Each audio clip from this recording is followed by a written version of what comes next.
warahmatullahi wabarakatuh.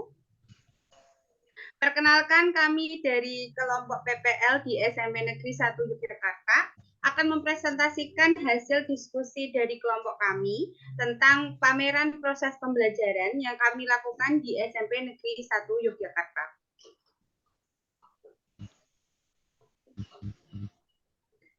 Pertama, yaitu desain hasil asesmen yang didesain. Asesmen yang dilakukan terbagi atas 3 asesmen. Yang pertama ada LKPD secara tertulis untuk akses formatif pada proses pembelajaran. Yang kedua adalah tanya jawab secara lisan untuk keaktifan penilaian sikap. Yang ketiga adalah kuis berbentuk pilihan ganda melalui Google Form selama 5 menit. Pada penilaian kelompok menggunakan LKPD, kategori penilaian kelompok dibagi menjadi 2. Yang pertama adalah pengerjaan tugas kelompok dan yang kedua adalah presentasi kelompok. Pedoman penskoran dapat dilihat pada tabel berikut. Yang kedua adalah penilaian sikap. Kategori penilaian sikap yaitu tanggung jawab, disiplin, aktif, bergotong royong, bernalageris, dan mandiri. Pedoman penskoran dapat dilihat pada tabel berikut. Kemudian, penilaian individu menggunakan kuis, yaitu menggunakan pedoman penskoran KKTP, yaitu di mana nilai ketuntasan itu harus lebih atau sama dengan 76. Kelas selanjutnya akan dilanjutkan oleh Mbak Anes. Oke, selanjutnya saya akan menjelaskan terkait RPP yang telah digunakan guru ketika pembelajaran. Nah, jadi RPP-nya di sini sudah memuat informasi umum, komponen inti, dan lampiran-lampiran. Kemudian RPP ini mampu memfasilitasi kebutuhan peserta didik pertama melalui tujuan pembelajaran yang disusun sudah berdasarkan capaian pembelajaran pada fase D. Jadi sudah sesuai dengan fase perkembangan peserta didik. Kemudian kompetensi awal seperti konsep pecahan, bilangan rasional dan irasional, dan konsep FPB ini sudah relevan dengan materi yang akan dipelajari, yaitu tentang rasio. Kemudian pertanyaan pemantik mampu memfasilitasi peserta didik untuk berpikir kritis, aktif menjawab pertanyaan secara mandiri, percaya diri dalam mengkomunikasikan ide dan jawabannya.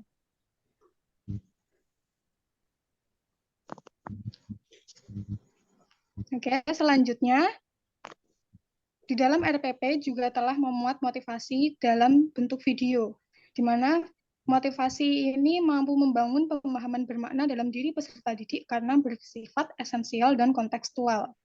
Guru juga menggunakan model pembelajaran berbasis masalah atau PBL. Dan pada pelaksanaannya, sintak PBL ini berhasil dijalankan secara runtut dengan alokasi waktu yang cukup dan sesuai tujuan pembelajaran. Kegiatan yang dirancang dalam RPP juga mampu memfasilitasi peserta didik untuk belajar dalam suasana aman dan nyaman. Oke, selanjutnya RPP juga memfasilitasi peserta didik menggunakan LKPD dengan karakteristik berikut ini. Pertama, LKPD ini memuat permasalahan yang bermakna di mana persoalan yang diberikan itu tidak terlalu kompleks dan sesuai dengan tahap usia peserta didik. Di dalam LKPD juga telah memuat pertanyaan pemantik yang akan membantu peserta didik untuk menemukan konsep materi yang akan dibangun. Persoalan yang disajikan dalam LKPD juga bersifat relevan dan kontekstual, serta menggunakan bahasa yang mudah dipahami oleh peserta didik. Oke, selanjutnya, RPP ini juga memfasilitasi peserta didik untuk membangun kompetensi abad 21, seperti communication, collaboration, dan critical thinking. Guru juga mengintegrasikan teknologi sesuai zaman peserta didik, seperti penggunaan smartphone, ada Google Formulir, PowerPoint, hingga Google Jamboard yang digunakan ketika apersepsi. Dan tidak lupa, ada pengayaan untuk peserta didik dengan tingkat capaian tinggi, serta remedial untuk peserta didik dengan tingkat capaian rendah. Oke, selanjutnya akan dijelaskan oleh teman saya, Mbak Nova. Selanjutnya, RPP memfasilitasi karakteristik peserta didik yang beragam. Jadi di sini peserta didiknya antusias dalam kegiatan pembelajaran dan juga kegiatan berdiskusi sehingga kegiatan tersebut menjadi lebih hidup dan kondusif. Lalu guru ini juga menggunakan pendekatan diferensiasi konten dan juga proses yang mampu memfasilitasi peserta didik dengan berdasarkan gaya belajar. Nah, dari diskusi ini, LKPD yang dirancang memudahkan peserta didik untuk mengakses persoalan sesuai dengan gaya belajarnya. Tadi ada 3, yaitu auditori, visual, dan kinestetik. Selanjutnya, RPP memfasilitasi peserta didik untuk membangun profil pelajar Pancasila. Jadi di sini ada 3 dimensi. Yang pertama yaitu adalah bergotong royong, di mana kegiatan diskusi kelompok dalam menyelesaikan persoalan terkait rasio itu menggunakan LKPD yang diberikan oleh guru. Lalu bernalar kritis, yaitu menjawab pertanyaan-pertanyaan dari kegiatan apersepsi yang diberikan oleh guru, lalu menonton video motivasi di awal pembelajaran, diskusi LKPD, dan mengerjakan kuis individu. Selanjutnya, dimensi mandiri yaitu menyelesaikan tugas kuis dengan penuh tanggung jawab dan menjawab pertanyaan-pertanyaan guru secara lisan sebagai bentuk penilaian keaktifan dari peserta didik. Yang selanjutnya akan diteruskan oleh Mbak Wahyuni. Baik, kemudian yaitu pada bagian hasil asesmen profil peserta didik.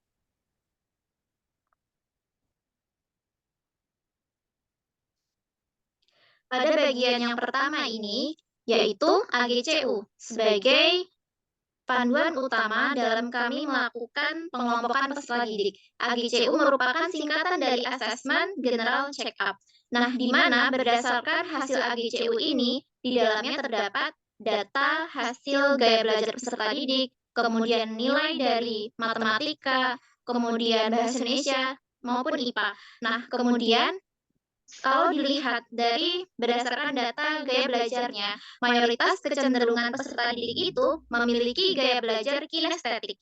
Nah, di mana terdapat beberapa persentase dari data gaya belajar ini hampir seimbang di antara ketiganya. Nah, oleh karena itu dilakukan olah data lebih lanjut dengan mempertimbangkan persentase ketiga gaya belajar dan nilai matematika pada saat tes AGCU tersebut. Kemudian diperoleh 2 kelompok auditori, kemudian 3 kelompok visual, kemudian 3 kelompok kinestetik yang di dalamnya terdiri dari peserta didik yang heterogen, di mana kemampuan sedang, rendah, maupun tinggi itu ada dalam satu kelompok. Kemudian yaitu penilaian sikap dan kehadiran, di mana pada penilaian sikap ini yang dinilai adalah tanggung jawab, disiplin, bergotong royong, bernalar kritis, dan mandiri. Nah, secara rata-rata, keseluruhan kelas penilaian sikap kelas 7F ini sudah sangat baik. Kemudian, pada penilaian kehadiran dapat dilihat berdasarkan masuk atau tidaknya peserta didik, di mana secara rata-rata keseluruhan kelas penilaian dari kehadiran peserta didik kelas 7F ini sudah sangat baik.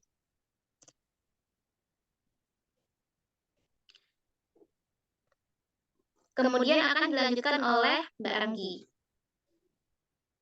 Baiklah, selanjutnya mengenai penilaian individu. Setelah melakukan pembelajaran, itu guru mendapatkan data nilai hasil belajar dari hasil tes, yaitu tes awal, sebelum diberi perlakuan, dan tes akhir sesudah diberi perlakuan. Grafik tersebut adalah data nilai tes awal dan tes akhir peserta didik kelas 7F dengan jumlah sebanyak 32 peserta didik. Berdasarkan data yang diperoleh, terdapat 31 peserta didik yang mengikuti tes awal dan 30 peserta didik yang mengikuti tes akhir. Perhitungan yang diperoleh dalam grafik menunjukkan bahwa rata-rata tes awal hasil belajar peserta didik sebelum perlakuan adalah 84,38 dan rata-rata tes akhir hasil belajar peserta didik sesudah perlakuan diperoleh 82,81. Selanjutnya mengenai penilaian kelompok. Pada proses pembelajaran, terdapat kegiatan belajar secara berkelompok. Kegiatan dilakukan dengan mengerjakan LKPD secara berdiskusi, kemudian dipresentasikan. Pada kegiatan berkelompok, guru mengambil nilai diskusi dan presentasi. Grafik tersebut merupakan data nilai diskusi dan presentasi peserta didik kelas 7F. Berdasarkan grafik semua peserta didik itu mengikuti kegiatan kelompok.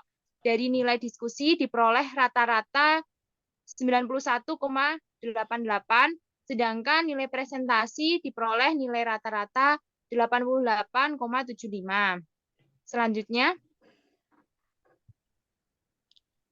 Baik, kemudian selanjutnya ini adalah nilai akhir dari peserta didik. Jadi diperoleh dari rata-rata hasil akumulasi seluruh nilai yang diperoleh dari baik nilai individu, yaitu dalam tes awal dan tes akhir, kemudian nilai kelompok dalam diskusi dan presentasi, kemudian nilai LKPD selama proses pembelajaran.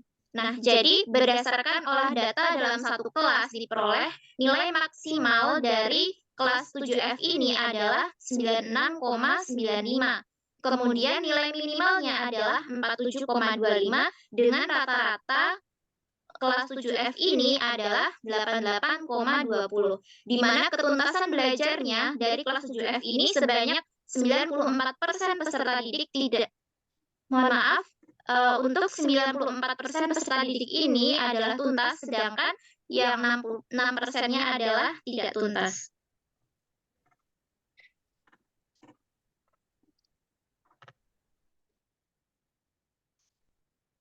Baik, selanjutnya adalah hasil yang kami dapatkan setelah melakukan proses pembelajaran. Nah, yang pertama adalah peran guru terhadap proses pembelajaran. Nah, di sini guru itu telah interaktif terhadap peserta didik. Kemudian, dalam pelaksanaan persepsi maupun motivasi, ini guru terlalu mendominasi sehingga kurang melibatkan peserta didik. Kemudian, guru telah mengenalkan suatu yang baru, yaitu aplikasi Google Jamboard kepada peserta didik. Namun saat pengerjaan LKPD, guru belum mencoba untuk mengkondisikan peserta didik terlebih dahulu. Kemudian, guru telah dapat menggali pemahaman konsep peserta didik. Dan selanjutnya, guru telah memfasilitasi peserta didik dalam melakukan asesmen. Selanjutnya adalah peran peserta didik saat proses pembelajaran. Nah, peserta didik telah aktif dalam proses pembelajaran. Kemudian, dalam pelaksanaan persepsi dan motivasi, peserta didik belum terlibat keaktifannya. Dan kemudian, dalam penggunaan aplikasi Jamboard, itu peserta didik merasa belum familiar. Dan saat pengerjaan LKPD, itu situasi dan kondisi dari peserta didik atau dalam kelas itu tidak kondusif.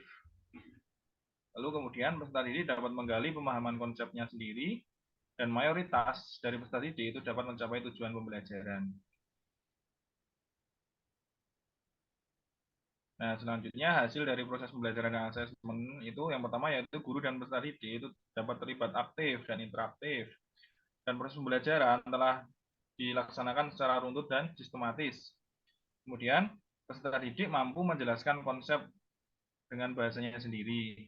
Dan selanjutnya pembelajaran telah terlaksana secara efektif dan pembelajaran dapat bermakna, sehingga proses pembelajaran itu dapat dikatakan dapat mencapai tujuan pembelajaran. Baik, melanjutkan mengenai output yang diperoleh di lapangan, yaitu terkait asesmen formatif individu, terdapat dua jenis, yaitu tes awal dan tes akhir pembelajaran dalam bentuk kuis. Terkait hasil dari tes awal pembelajaran diperoleh rata-rata yaitu 84,38. Sedangkan hasil rata-rata pada tes akhir yaitu 82,81. Nah, di sini terdapat penurunan rata-rata dikarenakan pada tes awal terdapat satu peserta didik yang tidak mengerjakan, sedangkan pada tes akhir terdapat dua peserta didik yang tidak mengerjakan. Selanjutnya,